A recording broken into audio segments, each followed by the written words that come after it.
लेकिन आज black and white की शुरुआत हम इन तस्वीरों से करना चाहते हैं, जिनमें उदयनिधि स्टैलिन का स्वागत एक हीरो की तरह आज हुआ है। ये उदयनिधि स्टैलिन, उन्हें फूल मालाएं पहनाई गई, नारे लगाए गए, समर्थकों ने जश्न मनाया और ये भी तब हुआ जब आज सुबह तक उदयनिधि स्टैलिन की खूब आलोचना हो रही थी। लोग पूछ रहे थे कि वो एक महिला को लेकर इतनी निम्न स्तर की बात कैसे कह सकते हैं।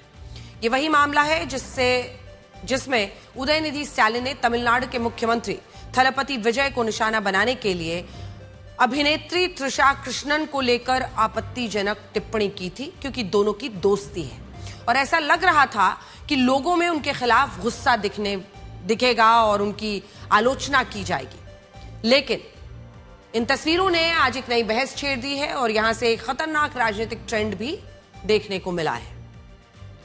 कदम कदम पर जो खबरें आ रही हैं वो बहुत सारे प्रश्न खड़े। एक ऐसा ट्रेंड जिसमें पहले एक नेता आपत्तिजनक बयान देता है, वो भी एक महिला के खिलाफ, फिर उसके खिलाफ कानूनी कार्रवाई ऐसी होती है कि उसको अरेस्ट ही कर लिया जाता है और उसके बाद वही नेता खुद को पीड़ित बताने लगता है और आखिर में गिरफ्तारी को ऐसे पेश किया जाता है मानो उसने कोई बहुत बड़ा बलिदान दिया। यानी असली मुद्दा पीछे छूट जाता है और पूरी बहस गिरफ्तारी पर आकर टिक जाती है। यही लोकतंत्र के लिए सबसे हैरानी वाली बात है। गिरफ्तारी सही है गलत है ये तो कोर्ट तय करेगा। यहां यह भी सोचिए कि अगर गिरफ्तारी किसी जनहित के आंदोलन, किसी बड़े सिद्धांत या जनता के अधिकारों की लड़ाई के लिए हुई हो तो उसे अलग नजर से देखा जा सकता है।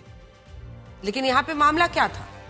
मामला किसी महिला के सम्मान को ठेस पहुंचाने वाली टिप्पणी का हो तो वहां सबसे पहले आत्ममंथन होना चाहिए, ना कि विजय जुलूस। और वो भी अभिनेत्री त्रिशा पर हमला क्यों हुआ? सिर्फ इसलिए क्योंकि वो मुख्यमंत्री विजय की दोस्त है। जिस दिन राजनीतिक पार्टियां, उनके समर्थक अश्लील भाषा पर शर्मिंदा होने के बजाय उसका राजनीतिक उत्सव और जश्न मनाने लगे, उस दिन लोकतंत्र में संवाद की जगह सिर्फ शोर बचता है। और ये तस्वीरें वही बता रही हैं, पहले देख लीजिए।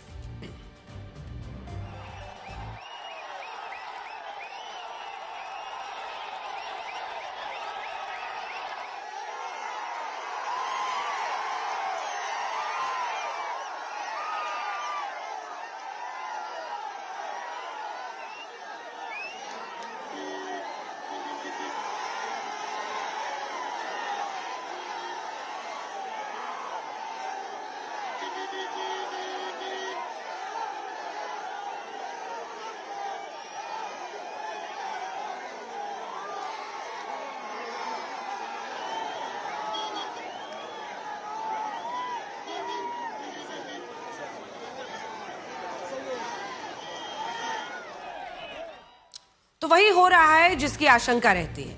अब इसको जीत और हार, पॉलिटिकल नफा नुकसान के तराजू पर तोला जाएगा कि क्या जो गिरफ्तारी मुख्यमंत्री विजय ने की उसकी वजह से उनको ही चोट पहुंचेगी राजनीतिक रूप से, और क्या स्टैलिन को उसका फायदा हो रहा है क्योंकि उनके लिए हुजूम इस वक्त इकट्ठा है। लेकिन इन सब से दूर हुआ क्या है? यहां हम एक और सवाल पूछना चाहते हैं कि जो सिर्फ एक नेता या एक घटना का नहीं बल्कि हमारे पूरे राजनीतिक रवैये और मानसिकता का सवाल है। कैसे? पिछले महीने जंतर मंतर आंदोलन के दौरान कुछ युवाओं ने, आपने देखा ही सोशल मीडिया पर दिन रात यही बवाल चल रहा है। प्रधानमंत्री नरेंद्र मोदी के लिए आपत्तिजनक और अशोभनीय, बहुत ही ऐसी भाषा जिसको न चलाया जा सकता है न दिखाया जा सकता है। पूरे देश में बहुत बहस छिड़ गई। कई विपक्षी दलों, उनके नेताओं ने कहा कि ऐसी भाषा गलत हो सकती है, लेकिन ऐसे मामलों में एफआईआर दर्ज करना, गिरफ्तारी करना अभिव्यक्ति की आजादी और संवैधानिक मूल्यों के खिलाफ है। उनका तर्क था कि किसी की भाषा भले गलत हो लेकिन उसका जवाब जेल नहीं होना चाहिए। और ठीक है, जो प्रावधान कानून में हो उसी के तहत काम होना भी चाहिए। लेकिन विवाद इतना बढ़ा कि प्रधानमंत्री मोदी ने खुद एक वीडियो संदेश जारी किया, युवाओं को गुमराह हुए बच्चे बताते हुए माफ करने की बात की और सही रास्ता दिखाने की बात कही। लेकिन इसके बाद भी बहुत से लोग उन युवाओं के समर्थन में खड़े रहे। उनका कहना था कि सरकार को आलोचना, कठोर भाषा भी सहन करनी ही चाहिए। लेकिन अब आज की घटना देखिए। आज तमिलनाडु में पूर्व मुख्यमंत्री उदयनिधि स्टैलिन को पुलिस ने गिरफ्तार कर लिया। उन पर आरोप है कि उन्होंने एक रैली में जो मुख्यमंत्री विजय की दोस्त है अभिनेत्री त्रिशा कृष्णन, उनको लेकर अश्लील टिप्पणी की। डबल मीनिंग में इतना भद्दा बयान दिया है कि वो बयान हम आपको बता भी नहीं सकते। यही नहीं, इस टिप्पणी को मुख्यमंत्री सी जोसेफ विजय से जोड़कर देखा गया और बयान सामने आते ही पूरे तमिलनाडु में विवाद खड़ा हो गया। और आप तो जानते ही हैं, किसी के खिलाफ एक बयान और उस बयान के बाद कैसे सोशल मीडिया पर तरह तरह से किसी को जलील करने के लिए उसका दोनों ही तरफ के नैरेटिव वाले लोग इस्तेमाल करते हैं। तो आइए अब आपको बताते हैं, पार्टी टीवीके के कुछ नेताओं ने उदयनिधि स्टैलिन के खिलाफ एफआईआर दर्ज कराई और एफआईआर दर्ज होने के कुछ ही घंटों के अंदर पुलिस उनके घर पहुंची, उन्हें गिरफ्तार किया गया। ये अभिनेत्री त्रिशा है जिन्हें आप देख रहे हैं। एक बात देखिए, बिल्कुल साफ है, हम ये बिल्कुल नहीं कह रहे कि उदयनिधि स्टैलिन पर कार्रवाई होनी चाहिए या नहीं होनी चाहिए। अगर किसी सार्वजनिक मंच से किसी महिला की गरिमा को ठेस पहुंचाने वाली टिप्पणी की जाती है तो उसके खिलाफ कानूनी कार्रवाई की मांग पूरी तरह जायज है। भाई अगर कोई कंप्लेंट करता है, पुलिस उस हिसाब से एक्शन ले। कई लोग ये भी कह रहे हैं कि गिरफ्तारी अचानक कर लेना, क्या ये सही है? क्या ये बदले की भावना से पिछली सरकार पर हमला नहीं है जो मुख्यमंत्री विजय कर रहे हैं? तो दोनों तरह की बातें इसमें आ रही हैं और दोनों ही तरफ से अगर कोई महिला पर अभद्र टिप्पणी करेगा तो कानूनी कार्रवाई होगी, कोई भी शिकायत दर्ज कराए, इसमें 1% भी मतभेद नहीं है। लेकिन आज सवाल जो है वो सिलेक्टिव आउटरीच का है, जो एक मामले में तो दिखाई देता है, दूसरे मामले में अचानक गायब हो जाता है। आप खुद सोचिए कि जंतर मंतर पर तरह तरह की गालियां दी गई। अब उस वक्त ये कहा गया कि अभिव्यक्ति की आजादी का तर्क दिया गया, लेकिन आज वही लोग उदयनिधि स्टैलिन की गिरफ्तारी का कई लोग स्वागत कर रहे हैं। लोकतंत्र में किसी नेता का विरोध करना, उसके खिलाफ अपनी आवाज बुलंद करना, उसके खिलाफ बोलना जायज है, लोकतंत्र की यही ताकत है। लेकिन अश्लील, अपमानजनक, अभद्र भाषा के खिलाफ उसका विरोध तो होना ही चाहिए। लेकिन यह विरोध हर मामले में समान क्यों नहीं होता? आज अगर उदयनिधि स्टैलिन की गिरफ्तारी को सही कहा जा रहा है तो वही कसौटी उस समय भी लागू होनी चाहिए जब इसी तरह की अभद्र भाषा का इस्तेमाल जंतर मंतर पर हुआ। यह दोहरा मापदंड, ये जो पॉलिटिकल हिपोक्रेसी है, इस पर बड़ा सवाल उठता है। और यही वजह है कि हमें लगा कि आज सबसे पहले आपको ये अंतर दिखाना जरूरी है, क्योंकि जब सही और गलत का फैसला सिद्धांत से नहीं बल्कि राजनीतिक सुविधा से होने लगे तब लोकतंत्र कमजोर होता है।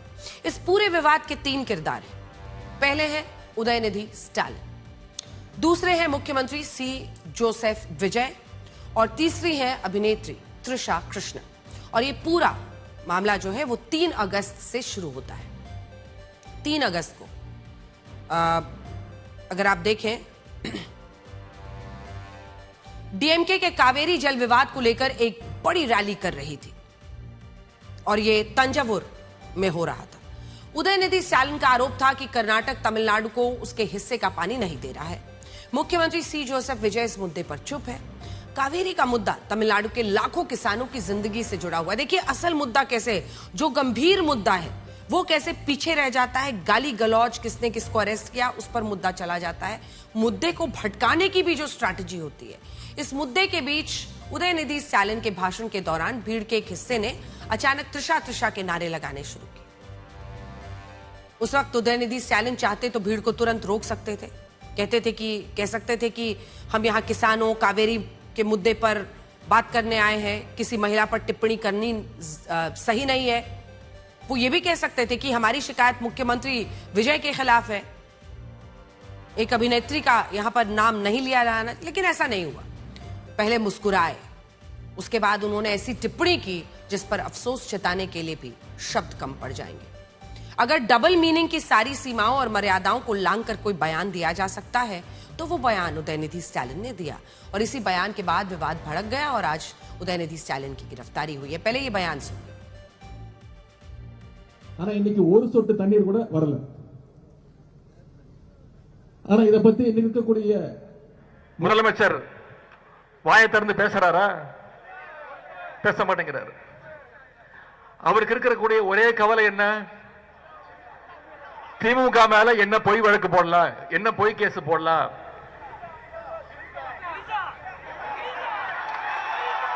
எங்க தண்ணி வருதோ இல்ல அங்க தண்ணி வரணும். कावेरी சொன்ன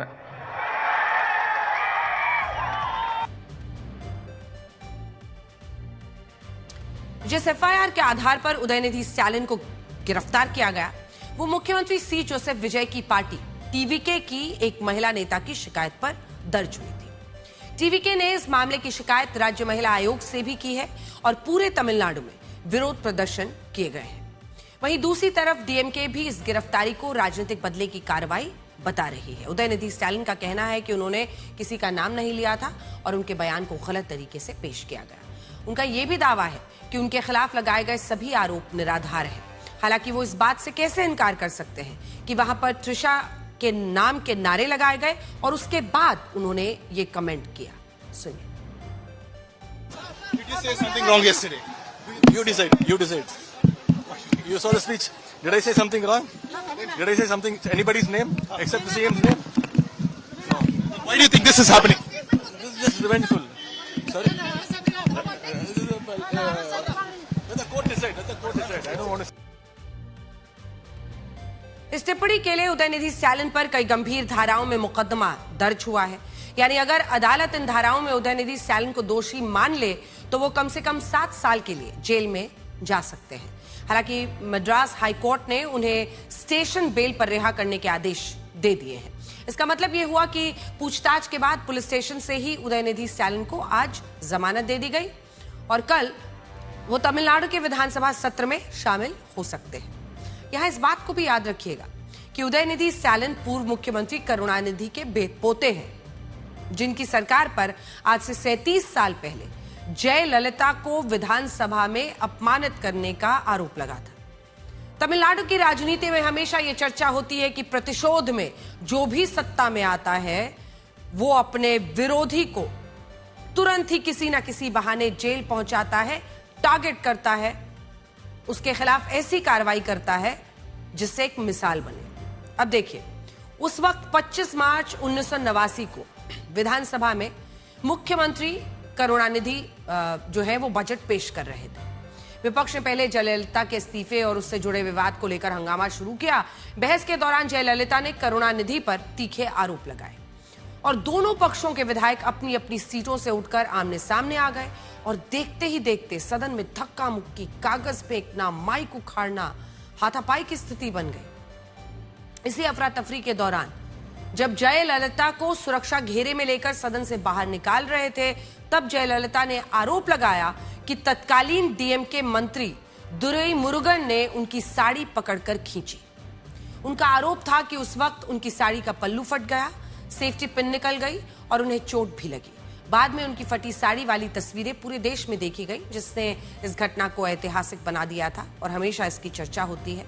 जब भी राजनीतिक प्रतिशोध की बात होती है तो ये जरूर सुनाया जाता है। और आज जब उदयनिधि स्टालिन ने अभिनेत्री त्रिशा कृष्णन को लेकर आपत्तिजनक और डबल मीनिंग बात कही है तो लोग इस घटना को फिर से याद कर रहे हैं।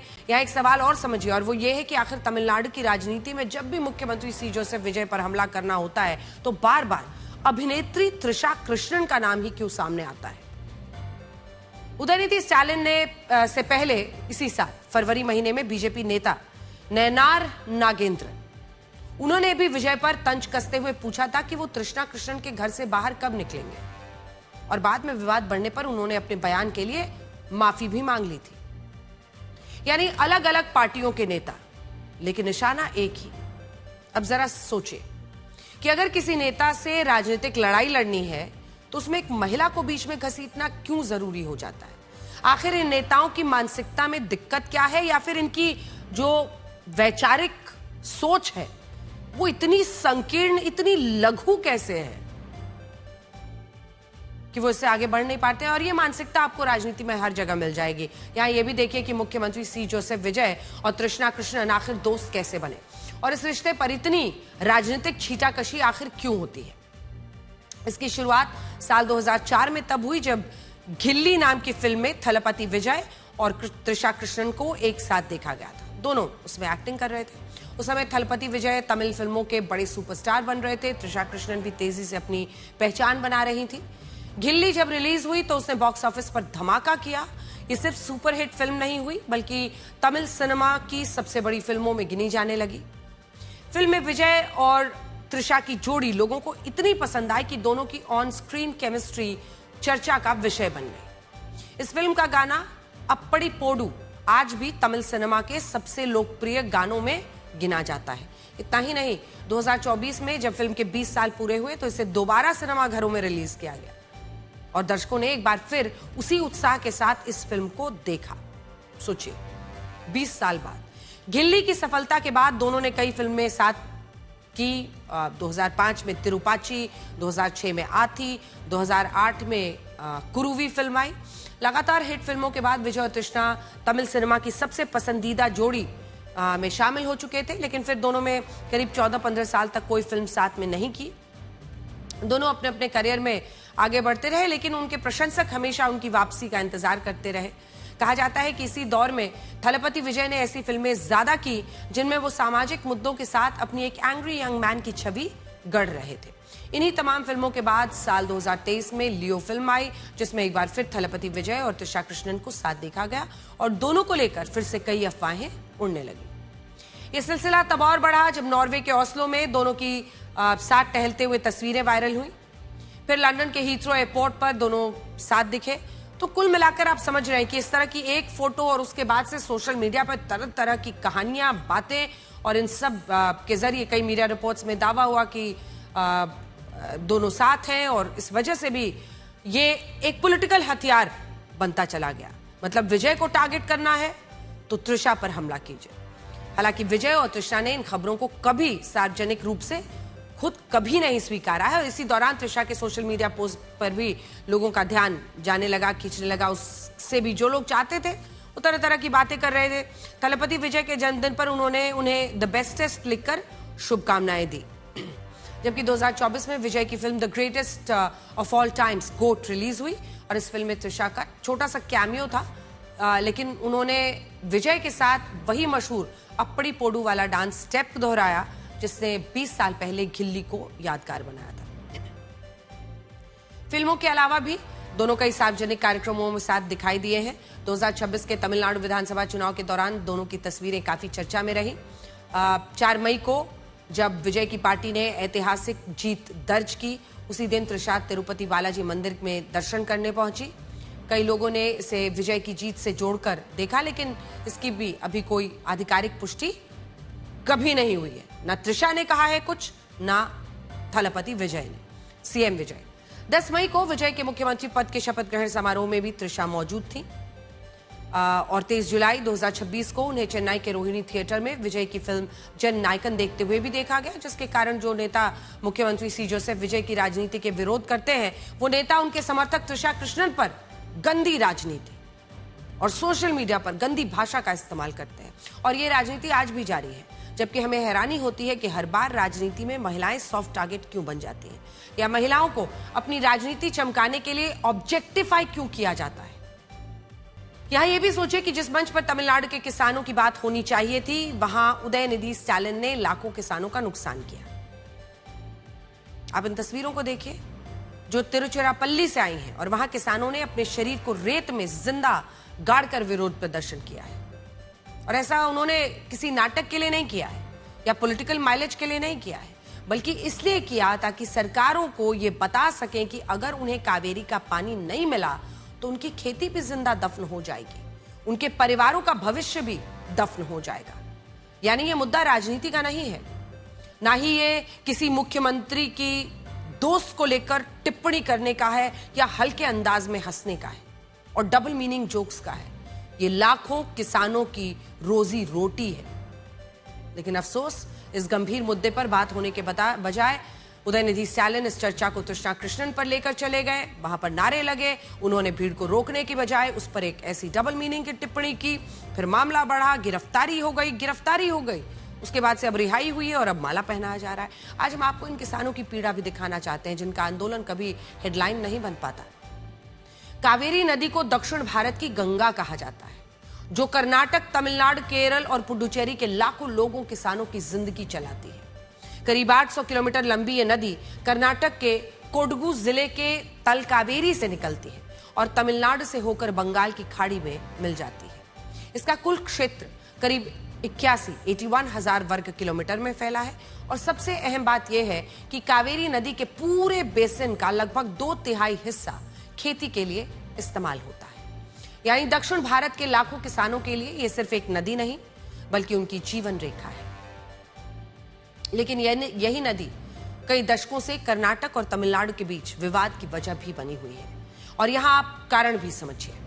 कावेरी नदी का जन्म कर्नाटक में होता है, लेकिन इसका सबसे बड़ा हिस्सा तमिलनाडु में बहता है और दोनों राज्यों की खेती इसी पानी पर निर्भर है। बारिश अच्छी होती है तब विवाद कम हो जाता है, लेकिन जैसे ही बारिश कम होती है दोनों राज्यों के बीच टकराव शुरू हो जाता है। कई साल तक ये मामला अदालतों में चलता रहा, कई बार हिंसा हुई, कई लोगों ने इस हिंसा में अपनी जान तक गंवाई और आखिरकार सुप्रीम कोर्ट ने कावेरी के बंटवारे का फॉर्मूला तय किया।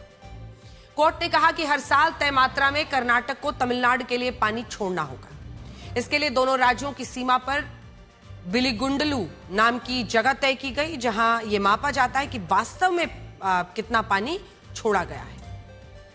अब आप पूछेंगे कि जब बंटवारे की व्यवस्था तय है तो फिर विवाद क्या है? तो कारण है वो भी समझिए। 28 जुलाई 2026 को दिल्ली में कावेरी वाटर रेगुलेशन कमेटी यानी CWRC की बैठक हुई। कमेटी ने कर्नाटक को निर्देश दिया कि वो 29 जुलाई से लगातार 15 दिनों तक रोज इतना एक लिमिटेड जो क्यूसेक पानी है, रोजाना 3500 क्यूसेक पानी जो है वो तमिलनाडु के लिए छोड़े। अगर ऐसा होता तो तमिलनाडु के करीब 4,500 मिलियन क्यूबिक फीट पानी मिल जाता, लेकिन तमिलनाडु का आरोप है कि ऐसा हुआ नहीं। उनका कहना है कि आदेश 3,500 क्यूसेक पानी छोड़ने का था, लेकिन सीमा पर सिर्फ 158 से 550 क्यूसेक पानी ही पहुंचा, यानी जितना पानी मिलना चाहिए था उसका एक छोटा सा हिस्सा मिला। इसी वजह से मुख्यमंत्री सी जोसेफ विजय की सरकार सुप्रीम कोर्ट पहुंची। सरकार की मांग है कि कर्नाटक को तय हिस्से का पानी छोड़ने का आदेश दिया जाए, कावेरी समझौते का पालन कराया जाए। यहां यह भी सवाल है कि क्या कर्नाटक जानबूझकर पानी रोकता है? तो इसका जवाब है नहीं। इस साल पूरे दक्षिण भारत में सामान्य से कम बारिश हुई है। कर्नाटक में करीब 19%, तमिलनाडु में 13%, केरल में 23%, पुडुचेरी में 55% तक कम बारिश दर्ज की गई है। यानी सिर्फ तमिलनाडु ही नहीं, पूरा दक्षिण भारत पानी की कमी से जूझ रहा है। कर्नाटक का कहना है कि उसके बड़े बांध इस बार भर ही नहीं पाए। दावा है कि कावेरी में आने वाला पानी पिछले 30 साल से औसतन करीब 66% कम है और यही वजह है कि पहले उसे अपने शहरों और गांवों के लिए पानी को बचाना पड़ रहा है और तमिलनाडु के लिए कम पानी छोड़ा जा रहा है। लेकिन मुसीबत तो किसानों की है जो तमिलनाडु में इस पानी के लिए इंतजार कर रहे हैं, मिट्टी में अपने शरीर को गाड़कर विरोध कर रहे हैं। लेकिन अगर वही बात है ना कि अगर कर्नाटक की मजबूरी है तो तमिलनाडु की भी उतनी ही बड़ी मजबूरी है। उनके किसानों की क्या हालत है आप देख रहे हैं। तमिलनाडु को कावेरी डेल्टा को, तमिलनाडु का जो एक पूरा कावेरी डेल्टा है उसको तमिलनाडु का राइस बोल यानी धान का सबसे बड़ा इलाका कहा जाता है।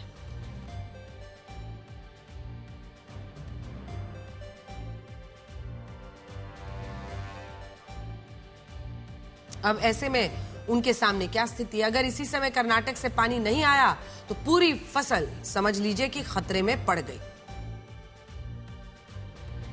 पिछले साल समय पर पानी मिलने से करीब 7 लाख एकड़ में खेती हुई थी, लेकिन इस साल अब तक बहुत कम हुआ है। लाखों किसानों की आय, उनकी साल भर की मेहनत दांव पर लगी हुई है और इसीलिए यह मुद्दा बहुत बड़ा है। ज्यादा असर तांजापुर पूरे कावेरी डेल्टा पर पड़ा है। तमिलनाडु का अन्न भंडार कहा जाता है और इस तांजापुर में जाकर उदयनिधि स्टालिन ने क्या किया वो आपने देख ही लिया।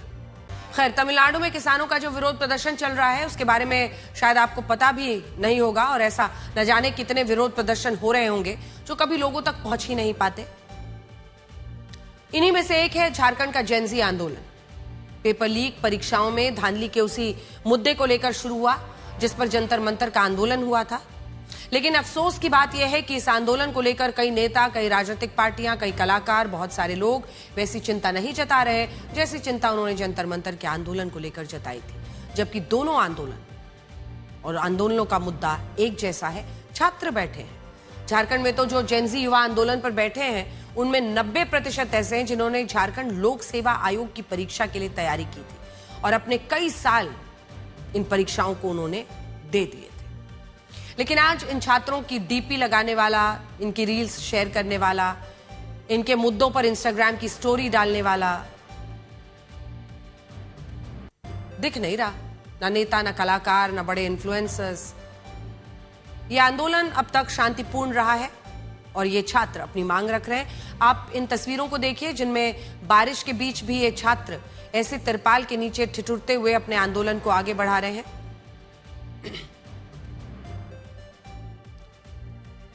सिर्फ इंसाफ की मांग ये लोग कर रहे हैं। इन छात्रों की नाराजगी विपक्ष के उन नेताओं से भी है जो जंतर मंतर के आंदोलन को लेकर सक्रिय थे, लेकिन रांची के इस आंदोलन पर उन्होंने एक भी पोस्ट या बयान नहीं दिया है।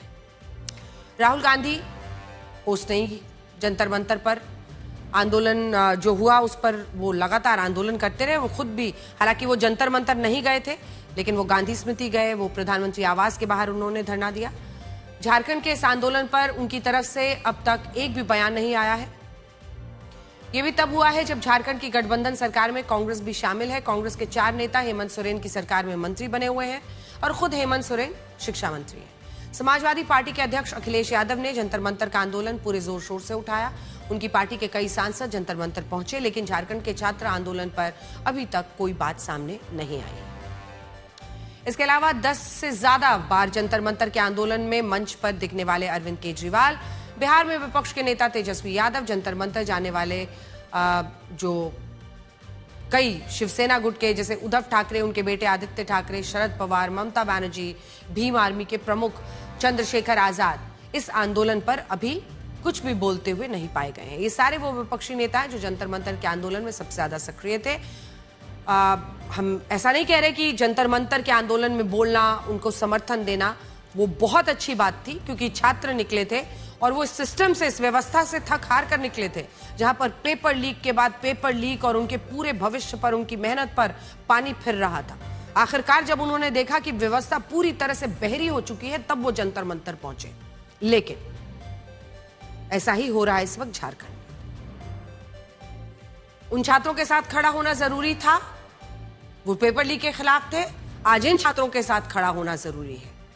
झारखंड का यह आंदोलन भी परीक्षा में धांधली के खिलाफ है, लेकिन अगर इसके समर्थन में कोई नहीं आता है तो सवाल खड़े होते हैं। यहां बात सिर्फ विपक्षी नेताओं की नहीं है, बल्कि अगर आप देखिए तो इस पूरे सिस्टम में बहुत सारे कलाकार भी थे, बहुत सारे समाज से जुड़े हुए लोग थे जो जंतर मंतर पहुंचे थे, लेकिन वो भी यहां पर नहीं दिखाई दे रहे। खैर, आगे बढ़ते हैं।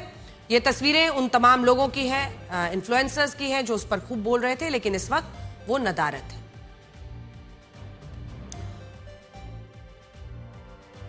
और ये सोचिए कि ये छात्र कौन है। ये बीजेपी के छात्र नहीं है जो इनका समर्थन ना किया जाए।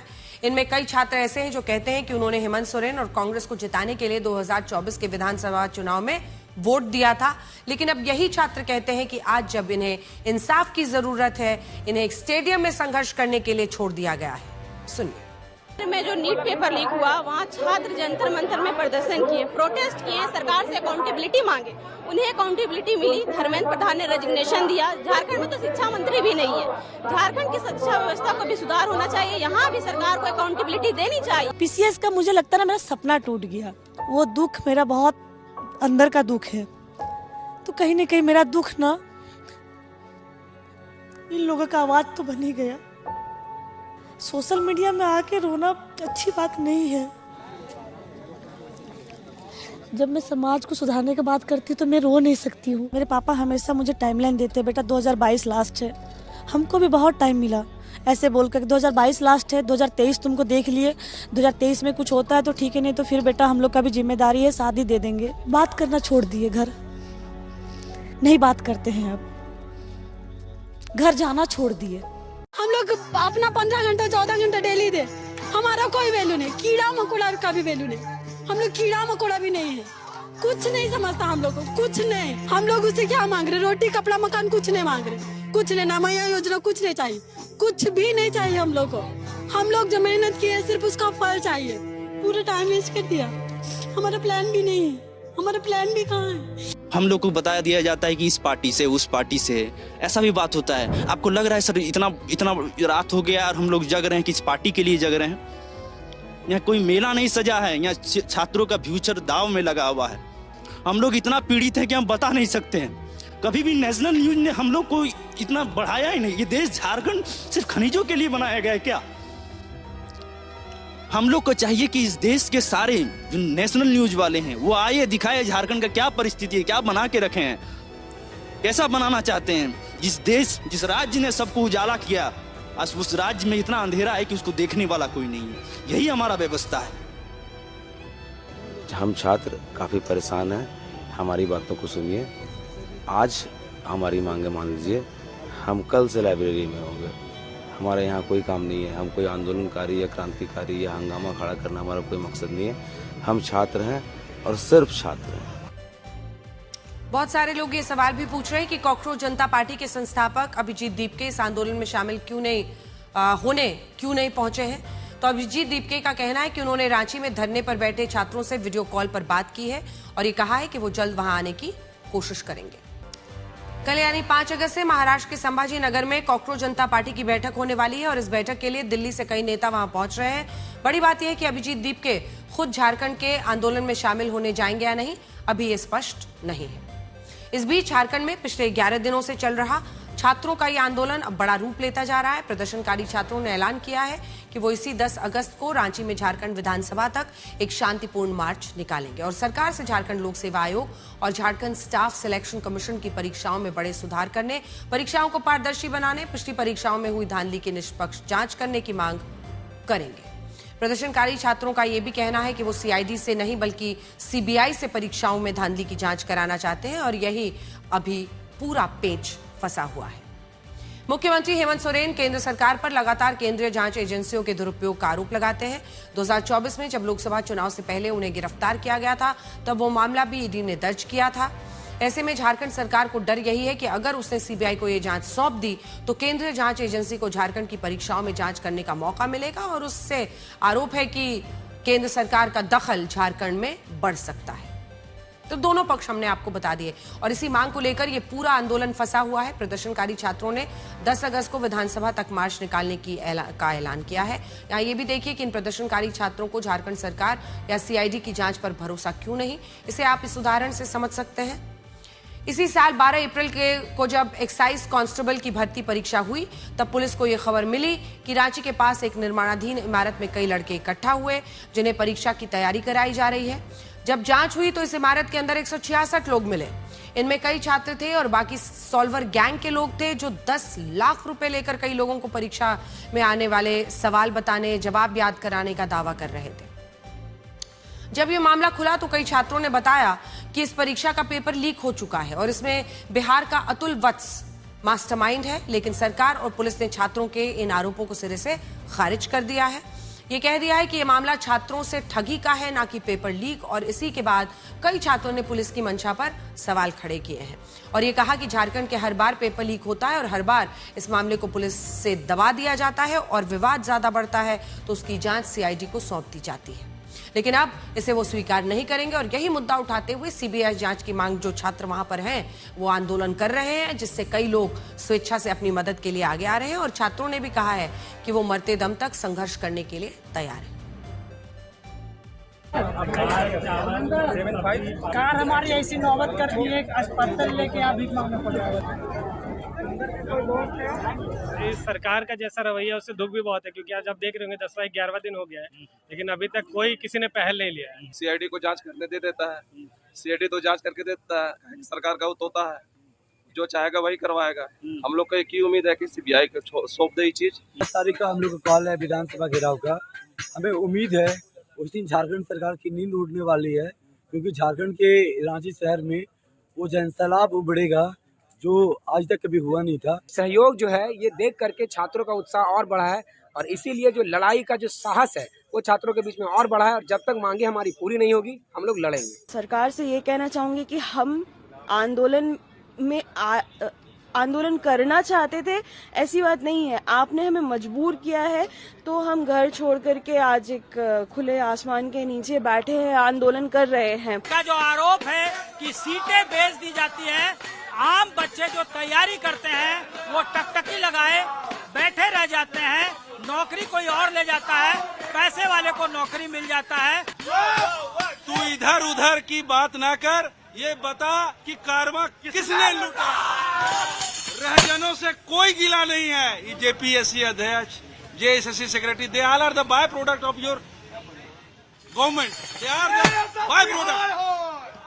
हम ये कहना चाहते हैं कि तू इधर उधर की बात ना कर, ये बता कि कारवा किसने लूटा? मुझे रहजनों से कोई गिला नहीं है, तेरी रहबरी पर सवाल है। जिंदाबाद जिंदाबाद।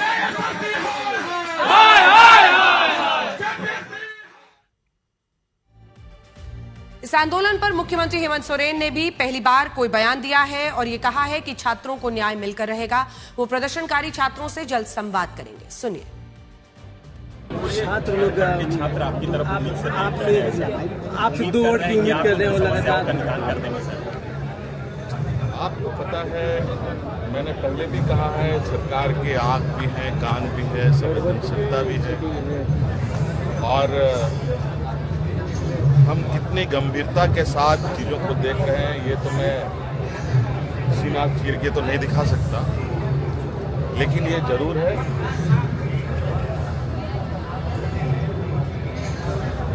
और हमारे साथ तो विशेष रूप से जिस चीज़ के पीछे हम पड़ते हैं उसको ठीक करके ही दाम लेने का हम लोग का उद्देश्य रहा है। सर, कोई कमेटी भी बनाई जा रही है क्या?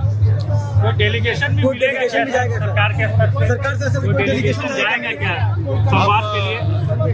हर आवश्यकता जो नौजवानों का होगा, जो संवैधानिक और नियम है उसके अनुरूप उनके साथ हम लोग हैं और उनको न्याय मिलेगा। और अब हम कांवड़ यात्रा के दौरान तोड़फोड़ उपद्रव की कुछ घटनाओं के बारे में बताते हैं जो कानून व्यवस्था के लिए चिंता का विषय है। 30 जुलाई से सावन का महीना शुरू हुआ है। मान्यता है कि इस महीने में भगवान शिव जल्दी प्रसन्न होते हैं और इसके लिए शिव भक्त जो है वो गंगा जल से उनका अभिषेक करते हैं। गंगा जल लाने के इस पूरे संघर्ष को भक्ति भाव से कांवड़ यात्रा कहा जाता है। लेकिन ये देखा गया है कि लगभग हर साल कांवड़ खंडित होने की वजह से कांवड़िए कई जगहों पर नाराज होते हैं और इस बार भी इस तरह की कई घटनाएं सामने आई। सबसे बड़ी तस्वीर मेरठ से आई है जहां पर कांवड़ियों के 2 गुटों में मारपीट हुई, जिसमें एक गुट ने पुलिस वैन में बैठे दूसरे कांवड़िए को खींचकर मारपीट का आरोप लगा है और दर्जनों कांवड़ियों की भीड़ ने फिर आरोप के मुताबिक पुलिस के सामने भी जो हंगामा किया है। कांवड़ियों द्वारा हो रही इस मारपीट और तोड़फोड़ को लेकर सोशल मीडिया पर दावा किया गया है कि पीटने वाले व्यक्ति पुलिसकर्मी थे, लेकिन ये गलत है। पुलिस के मुताबिक कांवड़ यात्रा के लिए निकले 2 गुटों की में ये मारपीट हुई थी, जिसमें एक गुट गंगा जल लेने के लिए हरिद्वार जा रहा था, दूसरा गुट कांवड़ लेकर वापस लौट रहा था और पुलिस कह रही है कि इनकी आपस की लड़ाई है। सोशल मीडिया पे एक वीडियो वायरल हो रहा है जिसमें ये कहा गया है कि कुछ कांवड़ियों द्वारा मेरठ पुलिस कर्मियों के साथ में मारपीट की गई है एवं उनकी वर्दी फाड़ी गई है। ये कथन पूर्णतः असत्य है। हरिद्वार गंगा जल लेने जा रहे थे, तभी विरुद्ध दिशा से आने वाले अन्य कांवड़ी व्यक्ति के साथ में इनके साथ आपसी टकराव हुआ और मारपीट हुई। ऐसी स्थिति में थाना दोराला पुलिस के दार में सूझबूझ समझ दिखाते हुए मौके पे पहुंच के दोनों पक्षों को रोकने का प्रयास किया गया और जिसमें सोनू और उसका साथी गुड्डू इनको गाड़ी में बिठाया गया। दूसरा पक्ष उग्र होकर इन्हीं लोगों को गाड़ी से निकलते हुए इस वीडियो में दिखाई दे रहा है। अभी 2 दिन पहले रुड़की में भी कांवड़ियों के उपद्रव का मामला सामने आया। यहाँ पर भी मामला कांवड़ियों के बीच लड़ाई का था। कांवड़ियों की गाड़ी की टक्कर सड़क पर कांवड़ लेकर जा रहे दूसरे कांवड़ियों से हो गई थी। इस बात से नाराज कांवड़ियों की भीड़ ने कार चालक को बुरी तरह पीटा, उसकी गाड़ी में तोड़फोड़ की। इस दौरान पुलिसकर्मी वहां मौजूद थे, लेकिन वो हंगामा करने वाले कांवड़ियों को रोक नहीं पाए। गाजियाबाद में कई जगह केस सामने आया है। यहाँ पर एक एम्बुलेंस ने कांवड़ को टक्कर लग गई, जिसके बाद हंगामा हुआ। इस हादसे में कांवड़ को नुकसान तो नहीं हुआ, लेकिन कई कांवड़िए इस पर नाराज हुए और सड़क पर जाम लग गया। काफी देर बाद जाकर यह हंगामा शांत हुआ। बहुत बार लोग सोचते हैं कि आखिर कांवड़ लेकर आने वाले कांवड़िए छोटी सी टक्कर या विवाद पे क्यों, लेकिन दरअसल अगर आप देखिए तो इस तरह की घटनाएं कई सामने आ रही हैं और कांवड़ खंडित होने की बात जो है वो हमेशा कहीं ना कहीं बवाल का कारण बन जाती है। दरअसल कांवड़ यात्रा में कांवड़ का खंडित होना संकल्प के टूटने जैसा होता है। कांवड़ यात्रा करने वाले शिव भक्त गंगा जल से शिवलिंग पर अभिषेक करने का प्रण लेते हैं। अगर किसी कारण से यात्रा के दौरान उनकी कांवड़ खंडित हो जाती है तो शिव का अभिषेक करने का उनका संकल्प टूटता है और इसी वजह से कई बार कांवड़िए भड़कते हैं। कांवड़ के खंडित होने से मतलब है किसी भी कारण से कांवड़ का टूटना, जमीन पर गिरना, कांवड़ में लाए जा रहे गंगा जल का जमीन पर गिर जाना, बह जाना और या फिर डाक कांवड़ लाने वाले कांवड़ियों का रास्ता रुक जाना। कई बार वाहनों की टक्कर, जाम, भीड़ की वजह से ऐसी स्थिति बन जाती है और तब कावड़ को खंडित मानकर जो कावड़िए हैं वो नाराज हो जाते हैं। आमतौर पर कावड़ मार्गों पर सुरक्षा के इंतजाम होते हैं, लेकिन कई बार ऐसा होता है कि आम लोग भी सड़कों पर जा रहे हैं और वहां से भी जो कावड़ यात्रा कर रहे हैं वो कई बार रोड क्रॉस करते हैं या सामने से जाते हैं या बगल से जाते हैं। कावड़ यात्रा मार्ग पर एक कॉरिडोर जैसा अगर बने तो शायद उनके लिए सुरक्षा की व्यवस्था ठीक हो पाए, जिससे अन्य वाहनों की एंट्री बंद हो और उनके लिए एक रास्ता भी बन जाएगा और जो आम लोग हैं उनको भी दिक्कत नहीं होगी। ऐसा ना होने की वजह से कई बार कावड़ यात्रा वाहनों की चपेट में आ जाते हैं और इससे कावड़ के खंडित होने का भी भय रहता है और इसके साथ कावड़ यात्रियों की जान जाने का भी एक खतरा रहता है। हरिद्वार के पास ऐसा एक हादसा हुआ है। सड़क पर जा रहे कावड़ियों को एक पिकअप गाड़ी ने जोरदार टक्कर मार दी। इस हादसे का वीडियो सोशल मीडिया पर वायरल है। टक्कर मारने के बाद आरोपी तो फरार हो गया, लेकिन इस हादसे में कावड़ियों को काफी चोटें आई हैं। कई कावड़ियों ने यह भी माना है कि अगर यात्रा के लिए सड़क मार्ग पर अलग से कॉरिडोर की व्यवस्था हो तो फिर उनको दिक्कत नहीं आएगी। कावड़ यात्रा साल में एक बार होता है और सावन के महीने में होती है और लाखों शिव भक्त इसमें शामिल भी होते हैं। हर शिव भक्त अलग तरह का संकल्प लेकर कावड़ यात्रा पर निकलता है। कावड़ यात्रा के अलग रंगों की कुछ तस्वीरें हम आपको दिखाते हैं।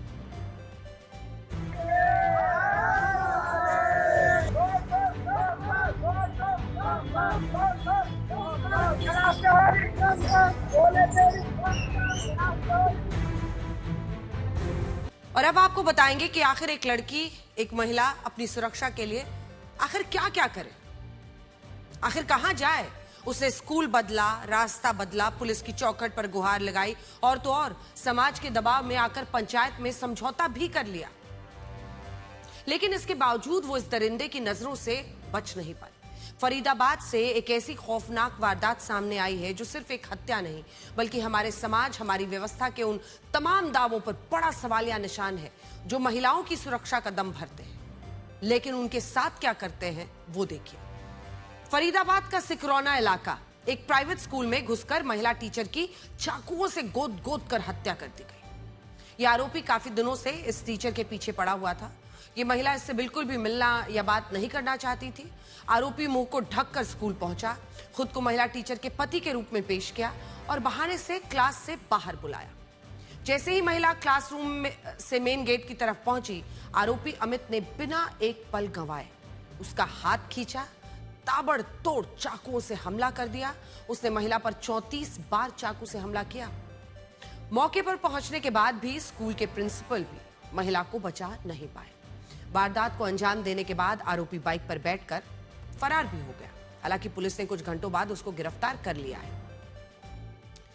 यह खूनी खेल अचानक नहीं खेला गया था, यह गहरी साजिश का नतीजा था। आरोपी 21 साल का अमित है जो सिर्फ 10वीं तक पढ़ा है और दूध बेचने का काम करता है। वो संध्या से पिछले 2 साल से संध्या को जानता था। संध्या उससे कोई ताल्लुक नहीं रखना चाहती थी, लेकिन अमित एक तरफा सनक में उसका लगातार पीछा कर रहा था। यहीं से शुरू होती है एक महिला की, उसकी वो पूरी लड़ाई की कहानी जो उसने खुद को बचाने के लिए लड़ी। ये महिला पहले आरोपी के गांव के एक स्कूल में पढ़ाती थी। यहीं से वो संपर्क में आया और तंग करने लगा। परेशान होकर इस टीचर ने 1 साल पहले दूसरे गांव में पढ़ाना शुरू कर दिया। उसने अपना रास्ता, अपनी टाइमिंग तक बदल ली ताकि उस दरिंदे का साया भी उस पर ना पड़े। इस कहानी का सबसे दर्दनाक और विचलित करने वाला पहलू जानते हैं क्या है? वो दौर है जब पीड़िता ने न्याय की गुहार लगाई थी।